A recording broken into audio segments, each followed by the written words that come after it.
बहुत समय पहले एक छोटा सा गांव था जिसका नाम सूर्यपुर था। यह गांव अपनी हरियाली, शांतिपूर्ण जीवन और ईमानदार लोगों के लिए प्रसिद्ध था। गांव के लोग सुख शांति से रहते थे, लेकिन एक दिन उनकी जिंदगी में एक ऐसा बदलाव आया जिसने सब कुछ बदल कर रख दिया। एक दिन गांव के पास जंगल से एक तेजस्वी साधु का आगमन हुआ। उसकी लंबी जटा, माथे पर चमकता हुआ चंदन और तेजस्वी आंखें देखकर गांव वाले उसकी ओर आकर्षित हो गए। साधु गांव में ठहरा और सभी ने उसका आदर सत्कार किया। उसने गांव वालों को आशीर्वाद दिए, लेकिन साथ ही चेतावनी भी दी, सावधान रहो, कोई अनहोनी होने वाली है। अगर तुमने प्रकृति का अपमान किया तो विनाश निश्चित है। गांव वालों ने साधु की बात को गंभीरता से लिया, लेकिन कुछ समय बाद वे उसे भूल गए। गांव के मुखिया के बेटे ने एक दिन अपनी वीरता साबित करने के लिए जंगल में जाकर वहां के पुराने वटवृक्ष को काटने का निश्चय किया। उस वटवृक्ष के नीचे साधु ध्यान किया करते थे। जैसे ही उसने पेड़ काटा, जंगल में एक अजीब सी आवाज गूंजी और हवा थम गई। उसी क्षण साधु प्रकट हुआ और गुस्से में मुखिया के बेटे को श्राप दिया, जिस तरह तुमने इस वृक्ष को मारा है, उसी तरह इस गांव पर संकट छाएगा। 1 वर्ष के भीतर गांव का हर व्यक्ति अजीब सी मुसीबतों में घिर जाएगा। केवल वही बच सकता है जो अपने भीतर का सत्य समझे और उसे उजागर करे। साधु यह कहकर जंगल में गायब हो गया। साधु के जाने के बाद गांव में अजीब घटनाएं शुरू हो गईं। लोगों के घरों में आग लगने लगी, फसलें सूख गईं और गांव के बच्चे बीमार पड़ने लगे। ऐसा लगता था जैसे गांव पर कोई अभिशाप छा गया हो। गांव के लोग हताश होकर राजा विक्रमादित्य के पास गए। राजा ने उनकी समस्या सुनी और वचन दिया कि वह इस रहस्य को सुलझाएंगे। विक्रमादित्य ने अपना प्रसिद्ध बेताल बुलाया, जो कठिन पहेलियों और रहस्यों को सुलझाने में माहिर था। बेताल ने राजा से कहा, इस रहस्य को सुलझाने के लिए तुम्हें न केवल साधु के श्राप को समझना होगा, बल्कि यह भी जानना होगा कि इस घटना में एक बंदर और एक तोते की क्या भूमिका है। राजा चौंक गए। बंदर और तोता, इनका इस श्राप से क्या संबंध? राजा ने पूछा। बेताल मुस्कुराया और बोला, तुम्हें इन दोनों से जंगल में मिलना होगा, लेकिन सावधान रहना, हर उत्तर के पीछे एक नई पहेली छुपी होगी। राजा जंगल में गया, जहां उसे एक बूढ़ा बंदर मिला। वह बहुत चालाक लग रहा था। राजा ने उससे पूछा, बंदर, इस श्राप का सत्य क्या है? बंदर ने गहरी सांस ली और कहा, इस श्राप को तोड़ने का उत्तर तोता जानता है, लेकिन उससे पहले मुझे एक प्रश्न का उत्तर दो। अगर उत्तर सही हुआ तो मैं तुम्हें आगे का रास्ता बताऊंगा। राजा तैयार हो गया। बंदर ने पूछा, अगर किसी को सत्य बोलने के लिए बाध्य किया जाए तो क्या वह सच में सत्य बोलेगा या फिर केवल डर के कारण झूठ बोलेगा? राजा ने सोचा और मुस्कुराते हुए उत्तर दिया, सत्य वही बोल सकता है जो अपने भीतर के भय को मिटा चुका हो। अगर कोई भयभीत है तो सत्य भी उसके लिए झूठ बन जाता है। बंदर खुश हुआ और बोला, तुम सही हो राजा, अब जाओ और तोते से मिलो। बंदर के निर्देशों का पालन करते हुए राजा ने तोते को ढूंढा। वह एक ऊंचे पेड़ पर बैठा था और मधुर आवाज में गा रहा था। राजा ने उससे पूछा, तोते, इस श्राप को कैसे समाप्त किया जा सकता है? तोता चुप रहा, लेकिन उसकी आंखें चमकने लगीं।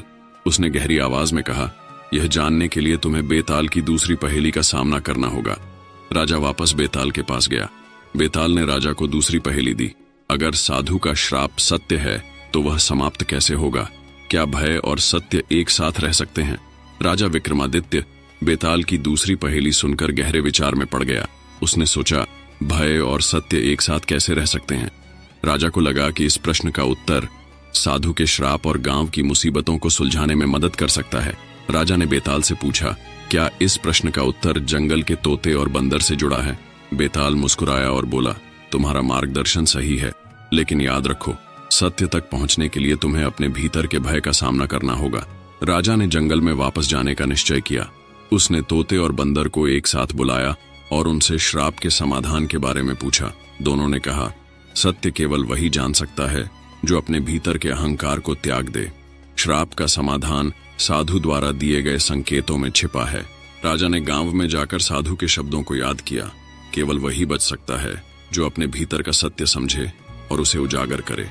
राजा ने गांव वालों से कहा, हमें अपने भीतर झांक कर देखना होगा कि हमने कौन कौन से गलत कार्य किए हैं। यही हमारी मुसीबतों का कारण है। गांव के मुखिया ने अपनी गलती मानी और कहा, हमने अपनी वीरता और अहंकार के कारण साधु के वट वृक्ष को काटा। यह हमारी सबसे बड़ी भूल थी। गांव वालों ने भी स्वीकार किया कि उन्होंने प्रकृति का सम्मान करना छोड़ दिया था। जैसे ही गांव वालों ने अपनी गलती स्वीकार की, बेताल प्रकट हुआ। उसने राजा से कहा, अहंकार को त्यागने का निर्णय अच्छा है, लेकिन क्या केवल क्षमा मांगने से श्राप समाप्त हो जाएगा? बताओ, क्या प्रकृति और साधु को इस अपमान का कोई प्रतिकार नहीं चाहिए? राजा ने उत्तर दिया, क्षमा मांगने के साथ साथ हमें अपने कर्मों से अपने अपराधों का प्रायश्चित भी करना होगा। हमें उस वटवृक्ष को पुनर्जीवित करने की कोशिश करनी चाहिए और भविष्य में प्रकृति का सम्मान करने का वचन लेना चाहिए। राजा ने गांव वालों को साधु का आशीर्वाद वापस पाने के लिए सामूहिक रूप से कार्य करने का निर्देश दिया। उन्होंने वटवृक्ष के स्थान पर नए पौधे लगाए और साधु को श्रद्धांजलि अर्पित की। गांव के प्रयासों को देखकर साधु प्रकट हुआ। उसने कहा, तुमने अपनी गलतियों को समझा और उन्हें सुधारने का प्रयास किया। यही सच्चा प्रायश्चित है।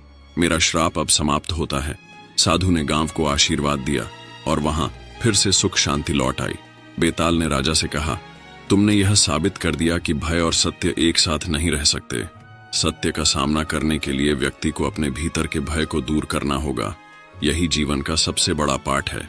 साधु के श्राप से मुक्ति के बाद सूर्यपुर गांव में सुख शांति लौट आई। लोग अपने दैनिक कार्यों में व्यस्त हो गए, लेकिन राजा विक्रमादित्य के मन में अभी भी एक अनसुलझा प्रश्न था। तोते और बंदर ने जो संकेत दिए, उनका गहरा अर्थ क्या था? क्या ये संकेत केवल इस श्राप तक सीमित थे या इनके पीछे कोई बड़ा रहस्य छिपा था? एक रात राजा विक्रमादित्य अपने महल में विश्राम कर रहे थे। तभी बेताल प्रकट हुआ और बोला, राजन, श्राप तो समाप्त हो गया, लेकिन सत्य की यह यात्रा अभी अधूरी है। अब तुम्हें अपनी बुद्धिमत्ता और धैर्य की परीक्षा देनी होगी। क्या तुम तैयार हो? राजा ने दृढ़ता से उत्तर दिया, मैं हमेशा सत्य और न्याय की खोज के लिए तैयार हूं। बताओ, अगली चुनौती क्या है? बेताल ने कहा, गांव का श्राप समाप्त हुआ, लेकिन एक ऐसा राज्य है जो साधु और वटवृक्ष से भी पुराना है। इसे जानने के लिए तुम्हें 3 स्थानों की यात्रा करनी होगी। सूर्यपुर का प्राचीन मंदिर, छायागढ़ का किला और रुद्रवन का गुप्त गुफा। हर स्थान पर तुम्हें एक नया प्रश्न मिलेगा। अगर तुमने सभी उत्तर सही दिए तो न केवल इस रहस्य को समझ पाओगे, बल्कि तुम्हारा नाम इतिहास में अमर हो जाएगा। पहले स्थान पर पहुंचकर राजा ने मंदिर के पुजारी से पूछा, यहाँ क्या रहस्य छिपा है? पुजारी ने राजा को एक पत्थर का शिलालेख दिखाया, जिस पर लिखा था, केवल वही सत्य तक पहुंचेगा जो अपने अतीत को स्वीकार कर वर्तमान को अपनाएगा। बेताल ने तुरंत प्रश्न किया, क्या कोई व्यक्ति अतीत को पूरी तरह से भुलाकर वर्तमान में जी सकता है? राजा ने उत्तर दिया, नहीं, अतीत को भुलाना संभव नहीं है, लेकिन इसे स्वीकार करके ही हम वर्तमान में जी सकते हैं। जो अतीत से सीखता है वही वर्तमान को सार्थक बना सकता है। पुजारी ने मुस्कुराते हुए कहा, तुमने सही उत्तर दिया, अब आगे बढ़ो। दूसरे स्थान पर राजा ने देखा कि किले के भीतर एक वीरान मैदान है। वहां एक वृद्ध सैनिक खड़ा था। उसने राजा से कहा, इस किले में एक ऐसी तलवार छिपी है जो केवल सच्चे योद्धा को मिलती है, लेकिन पहले यह बताओ, क्या शक्ति और सत्य एक साथ रह सकते हैं? राजा ने कहा, शक्ति वही सार्थक है जो सत्य के मार्ग पर चले। यदि शक्ति सत्य का साथ छोड़ दे तो वह विनाशकारी बन जाती है। वृद्ध सैनिक ने राजा को एक तलवार सौंपी और कहा, यह तलवार तुम्हारे साहस और सत्य की प्रतीक है। इसे अपने साथ रखो। अब जाओ, तुम्हें अंतिम स्थान पर जाना है। गुफा में घुसते ही राजा को चारों ओर अंधेरा और रहस्यमय वातावरण महसूस हुआ। वहां एक गूंजती हुई आवाज आई, यहाँ तुम्हारे धैर्य की परीक्षा होगी। अंतिम प्रश्न यह है, यदि सत्य और न्याय के बीच चयन करना पड़े तो तुम किसे चुनोगे? राजा ने गहरी सोच के बाद उत्तर दिया, सत्य और न्याय एक ही सिक्के के 2 पहलू हैं, लेकिन यदि मुझे चयन करना पड़े तो मैं न्याय को चुनूंगा।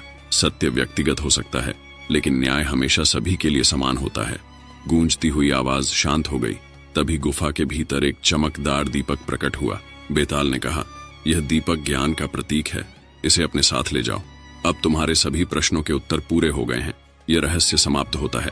निष्कर्ष, इस यात्रा ने राजा विक्रमादित्य और गांव वालों को यह सिखाया, सत्य का मार्ग कठिन हो सकता है, लेकिन यह हमेशा समाधान की ओर ले जाता है।